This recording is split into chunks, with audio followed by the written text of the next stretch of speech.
In the Catholic Bible, we have the Book of Wisdom. In the Jewish Bible and most Protestant Bibles, they do not have the Book of Wisdom as one of their canonical books. In some of their Bibles, it's what they call the Apocrypha, or maybe another word would be appendix. It's in the back, if it's in there at all. There are several other books not in the Jewish Bible or the Protestant Bible, the Book of Maccabees, half of the Book of Esther, several other pieces. But the Book of Wisdom is very, very important to us. We have so many beautiful, consoling verses that we use for funerals. Very beautiful verses that we rely on and give us hope and inspiration. So I feel that they're missing something by not having the Book of Wisdom in their arsenal of inspiration and prayers. And today's no different, talking about wisdom and how important wisdom is, to grab hold of wisdom and hold it. We move on to Paul, and in the second reading and the gospel reading, the church seems to be setting us up. We're now coming toward the end of the liturgical year.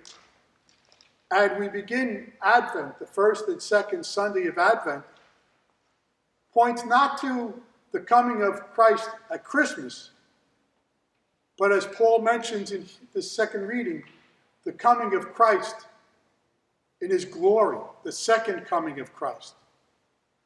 And so Paul sets the stage, telling his people to have hope that when he comes in glory, he will bring us to heaven.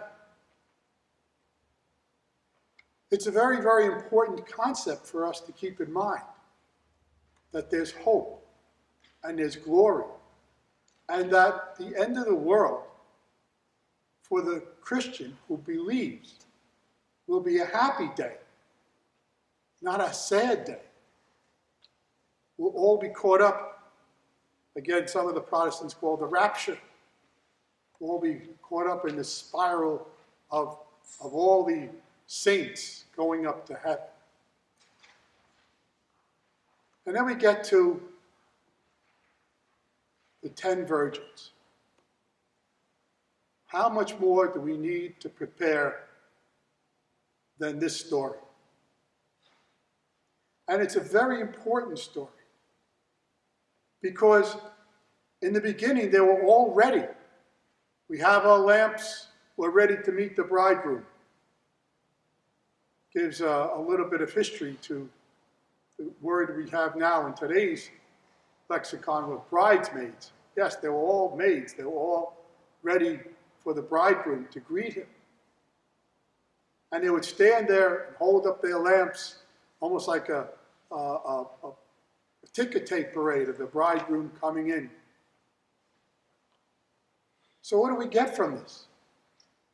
Well, first of all, from the Book of Wisdom, we know that that's one of our objectives, is to grab onto wisdom. From the letter of Paul, he gives us hope. And he gives us, something to look forward to. And then in the gospel, Jesus is telling us to stay awake and be ready. Two things I want to note. Number one, as far as staying awake, all 10 virgins went to sleep. And then the foolish virgins asked for some of their oil.